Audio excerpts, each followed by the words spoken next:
Que la paix soit sur vous tous, mesdames et messieurs, chers frères et sœurs musulmans et chrétiens présents ici aujourd'hui.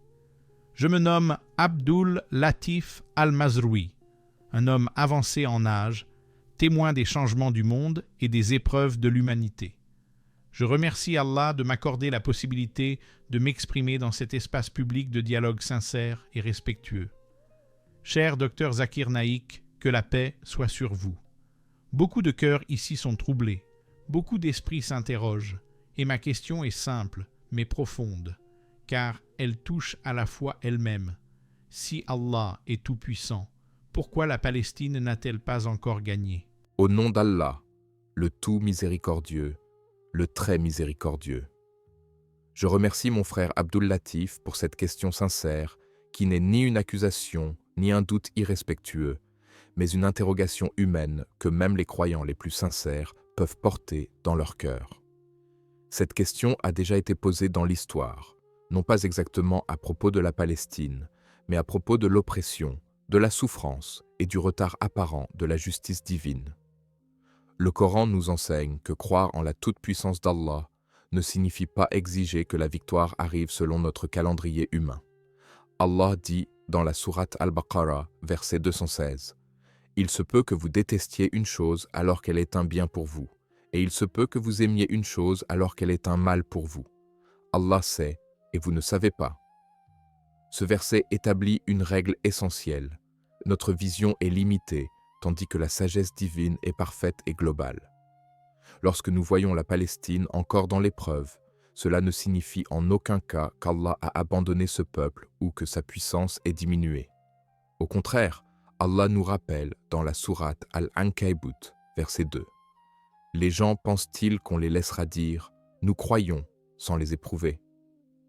L'épreuve est une loi divine et elle touche particulièrement ceux qui portent une cause juste, car Allah élève les rangs par la patience et la constance. Le prophète Mohammed a été persécuté à la Mecque pendant plus de 13 ans.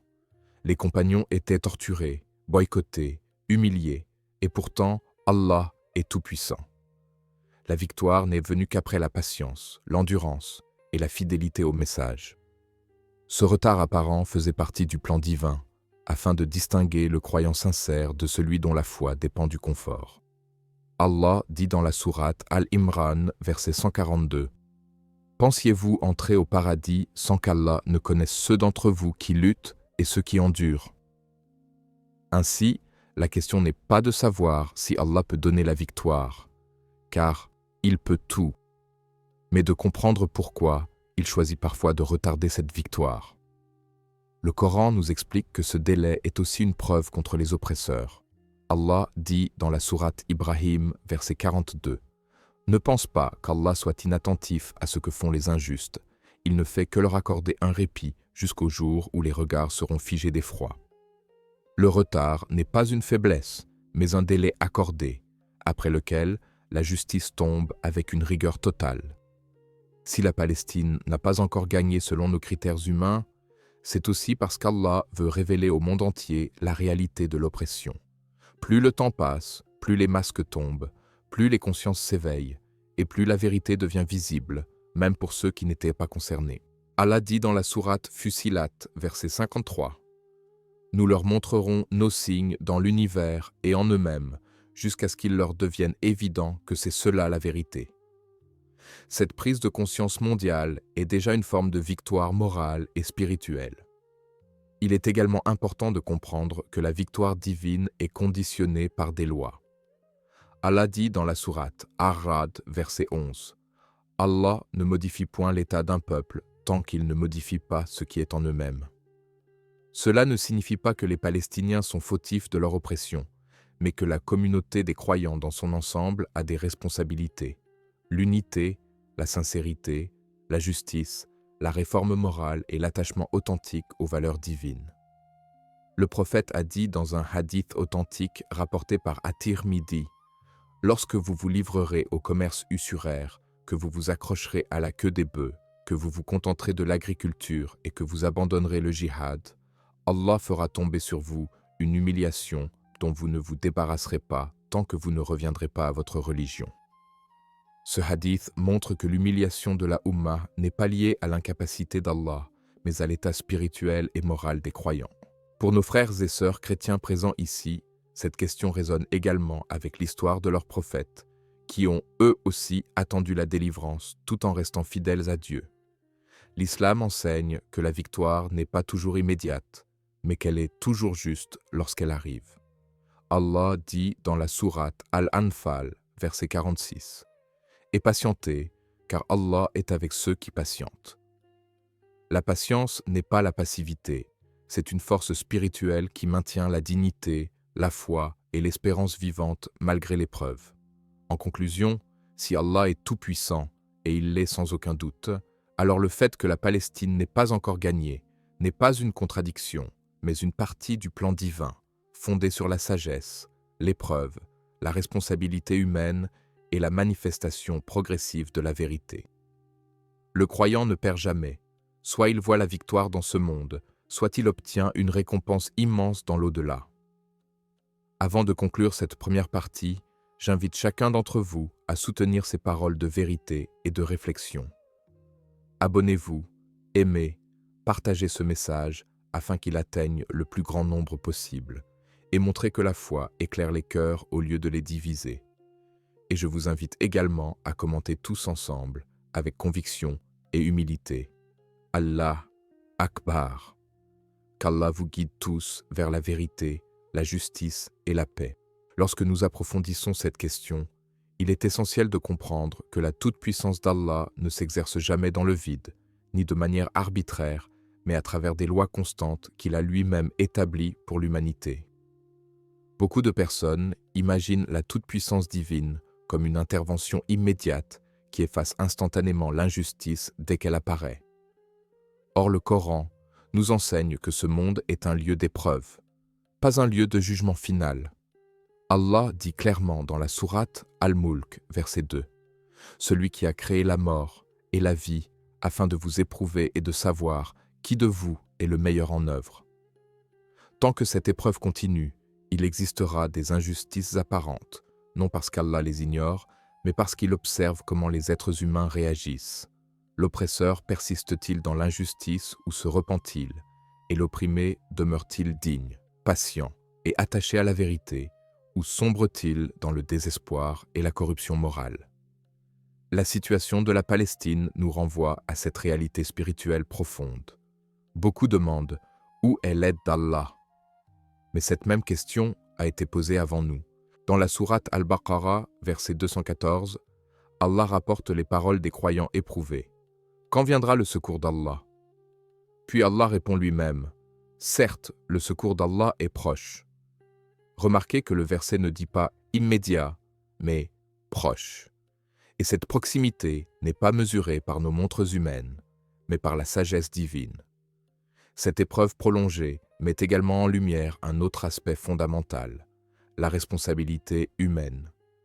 Allah n'a jamais promis la victoire sans engagement, sans justice et sans droiture. Il dit dans la sourate Al-Anfal, verset 53, « Cela est ainsi parce qu'Allah ne modifie point un bienfait dont il a gratifié un peuple tant qu'il ne modifie pas ce qui est en eux-mêmes. » Cette règle s'applique aux nations comme aux individus. Le retard de la victoire doit amener les croyants à l'introspection, à la réforme morale, à l'unité et à l'abandon des divisions. Car une communauté divisée et injuste envers elle-même ne peut espérer un soutien divin complet.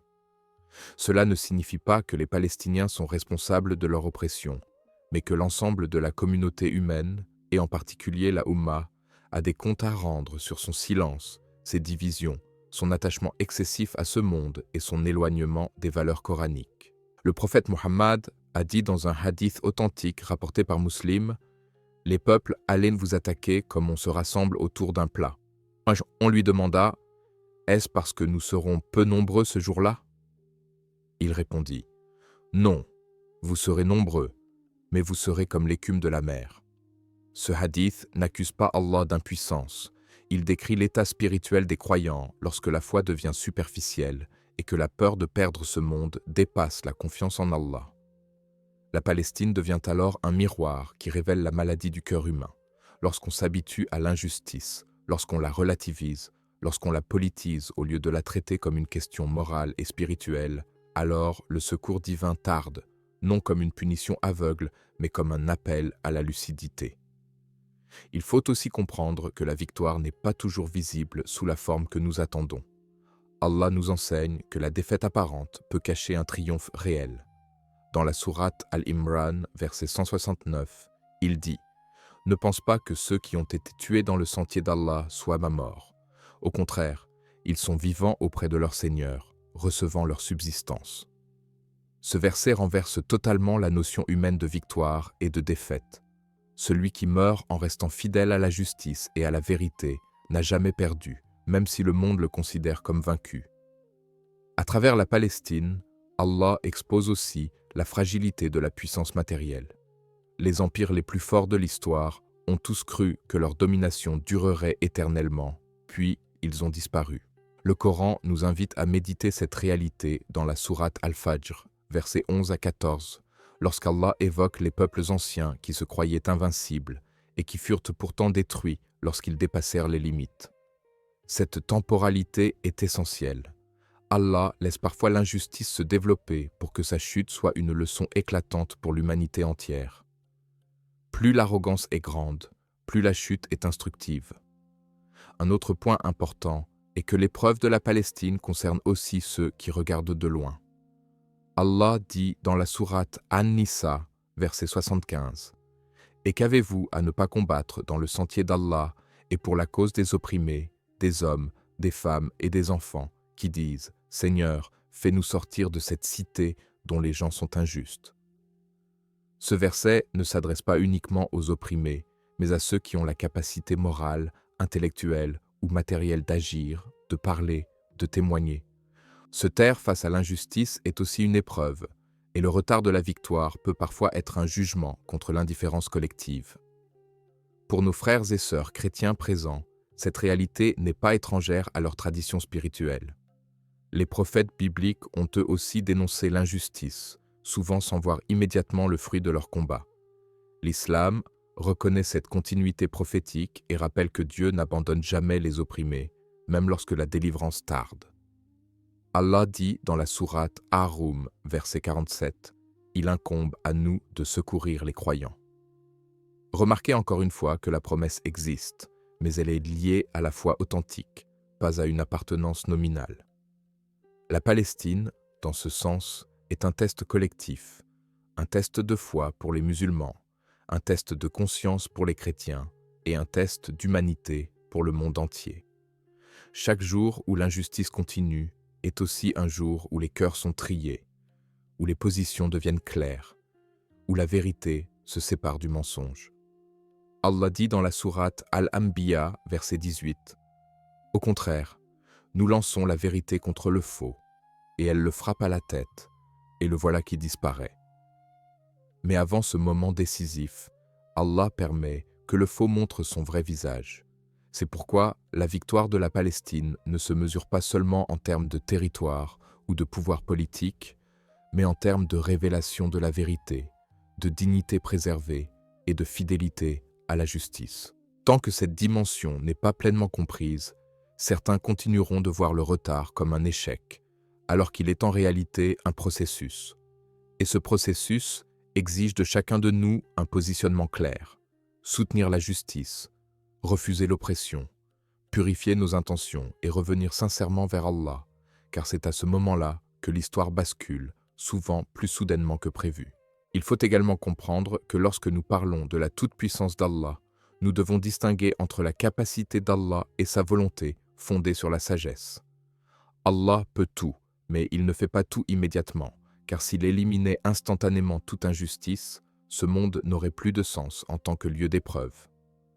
Le Coran insiste sur cette réalité lorsqu'Allah dit dans la sourate Yunus, verset 99, « Si ton Seigneur l'avait voulu, tous ceux qui sont sur la terre auraient cru. Est-ce à toi de contraindre les gens à devenir croyants ?» Ce verset montre clairement qu'Allah laisse une marge de liberté aux êtres humains, même lorsque cette liberté est utilisée pour commettre l'injustice. La situation de la Palestine est donc aussi la conséquence des choix humains, des systèmes injustes créés par les hommes, et du silence ou de la complicité d'autres hommes. Allah permet ces choix pour que chacun soit pleinement responsable devant lui au jour du jugement. Ce retard apparent de la victoire est une accumulation de preuves, pas seulement contre l'oppresseur direct, mais contre tous ceux qui détournent le regard. Un autre point fondamental que beaucoup négligent est que la victoire commence souvent par la transformation intérieure. Allah dit dans la sourate As-Saf, verset 4, « Allah aime ceux qui combattent pour sa cause en rang serré, semblable à un édifice solidement construit. » Cette unité intérieure et morale précède toute victoire visible. Lorsque les cœurs sont divisés, lorsque les intentions sont corrompues par l'orgueil, les intérêts personnels ou la recherche du prestige, alors même la toute-puissance d'Allah ne se manifeste pas sous la forme d'un triomphe immédiat, non par incapacité divine, mais parce que les conditions morales ne sont pas réunies. La Palestine souffre, mais elle enseigne aussi au monde que la victoire ne peut être durable que si elle repose sur la justice et la droiture. Une victoire obtenue sans valeur ne serait qu'un échange d'oppression, et Allah ne soutient jamais l'injustice, même lorsqu'elle est commise au nom d'une cause apparemment légitime. Allah dit dans la sourate Al-Jassas, verset 50, « Qui est plus égaré que celui qui suit sa passion sans guider d'Allah ?» Cela signifie que toute cause, même juste à l'origine, peut perdre le soutien divin si elle se détache des principes divins. Un autre aspect très important est que l'épreuve prolongée sert aussi à distinguer les sincères des opportunistes. Le prophète Mohammed a dit dans un hadith authentique rapporté par Al-Bukhari, « Les gens les plus éprouvés sont les prophètes, puis ceux qui leur ressemblent le plus, puis ceux qui leur ressemblent le moins. » Cela montre que plus la cause est noble, plus l'épreuve est lourde. Si la Palestine était une cause injuste, elle aurait déjà disparu de la conscience humaine. Or, malgré les tentatives d'effacement, son nom, sa douleur et sa revendication de justice restent vivantes dans le cœur de millions de personnes. Cette persistance est en soi un signe que la cause est enracinée dans la vérité. Allah dit dans la sourate Ibrahim, verset 24, « N'as-tu pas vu comment Allah propose en parabole une bonne parole semblable à un arbre sain, dont la racine est ferme et la ramure dans le ciel ?» La cause juste ressemble à cet arbre. Elle peut être frappée par les vents violents, mais ses racines ne sont jamais arrachées. Il faut aussi rappeler que la Palestine n'est pas seulement une épreuve pour les musulmans, mais pour toute l'humanité. Allah ne juge pas les peuples uniquement sur leurs croyances déclarées, mais sur leur attitude face à la justice. Dans la sourate Al-Ma'ida, verset 8, Allah ordonne « Soyez stricts dans vos devoirs envers Allah et soyez des témoins équitables, que la haine pour un peuple ne vous incite pas à être injuste. » Ce verset s'applique à tous. On ne peut pas justifier l'oppression par la peur, par l'histoire ou par la politique. Tant que le monde continuera à relativiser l'injustice, la victoire tardera, car Allah veut que la vérité soit claire, sans excuse possible. Ce retard devient alors une miséricorde paradoxale, car il empêche que des innocents soient trompés sur la réalité de ce conflit. Un autre élément essentiel est la dimension éducative de l'épreuve. Allah éduque les peuples à travers l'histoire. Dans la sourate Yusuf, verset 111, il dit « Il y a dans leur récit une leçon pour les doués d'intelligence. » La Palestine devient un récit vivant, observé par des générations entières, afin que les hommes comprennent ce que produit l'injustice lorsqu'elle est soutenue par la force, et ce que produit la patience lorsqu'elle est soutenue par la foi. Cette éducation collective ne se fait pas en quelques mois, ni en quelques années. Elle nécessite du temps, car les cœurs humains changent lentement. Beaucoup de personnes qui étaient indifférentes hier commencent aujourd'hui à s'interroger, à remettre en question les récits dominants et à rechercher la vérité. Ce basculement des consciences est un préalable à toute victoire durable. Allah dit dans la sourate Al-Hajj, verset 40, qu'il permet parfois l'injustice afin que les lieux de culte et la foi soient protégés à long terme.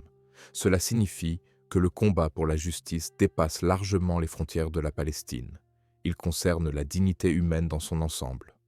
Enfin, il est crucial de rappeler que la promesse d'Allah ne faillit jamais. Allah dit dans la sourate Ghafir, verset 51, Nous secourons certes nos messagers et ceux qui croient dans la vie présente, et le jour où les témoins se dresseront. Cette promesse est claire, mais elle laisse à Allah le choix du moment et de la forme. Le croyant ne mesure pas la vérité par la rapidité des résultats, mais par la fidélité aux principes. Tant que la Palestine reste un symbole de résistance à l'injustice, tant qu'elle refuse de renoncer à sa dignité malgré la souffrance, elle n'est pas vaincue, même si la victoire matérielle tarde à se manifester. Et tant que cette réalité n'est pas pleinement comprise par le monde, l'histoire continue de s'écrire, non pas selon la force brute, mais selon la sagesse divine qui dépasse les calculs humains. Je vous remercie infiniment, cher professeur Dr Zakir Naik, pour votre réponse claire, profonde et éclairante. Vos paroles ont ouvert des perspectives que je n'avais jamais envisagées auparavant. Vous avez expliqué avec patience et précision la sagesse divine derrière le retard apparent de la victoire, la nature des épreuves et l'importance de la patience, de la justice et de la foi sincère. Votre rappel que la victoire véritable ne se mesure pas uniquement en termes matériels, mais en termes de droiture, de dignité et de fidélité aux principes divins, m'a profondément touché et rassuré. Je suis convaincu que beaucoup parmi nous présents ici, qu'ils soient musulmans ou chrétiens, ont pu saisir l'essence de la justice et du plan divin à travers vos explications.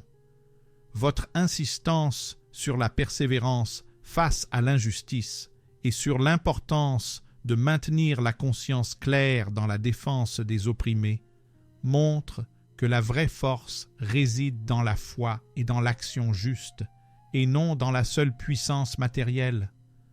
Je mesure pleinement l'importance de ce message, et je remercie Allah de nous avoir permis d'écouter vos enseignements aujourd'hui. Qu'Allah te bénisse, cher professeur Dr Zakir Naik, et te récompense abondamment pour ton dévouement à éclairer les cœurs et les esprits avec le savoir du Coran et de la Sunna, pour rapprocher les croyances dans un esprit de compréhension et de fraternité. Je vous remercie pour vos paroles, Abdul Latif, et je remercie également tous ceux qui nous écoutent aujourd'hui avec sincérité et intérêt. Votre gratitude et votre ouverture d'esprit montrent combien il est important de chercher la vérité avec patience et humilité. Je profite de cette occasion pour inviter tous les spectateurs à soutenir ce type de dialogue constructif et éclairant. Abonnez-vous à Paix du Messager, aimez la vidéo, partagez-la largement pour que le message de justice et de vérité atteigne le plus grand nombre, et participez dans les commentaires en posant vos questions ou en partageant vos réflexions concernant le script. N'oubliez pas que chaque question sincère est un pas vers la connaissance et la compréhension, et qu'Allah récompense ceux qui cherchent la vérité avec un cœur pur et patient.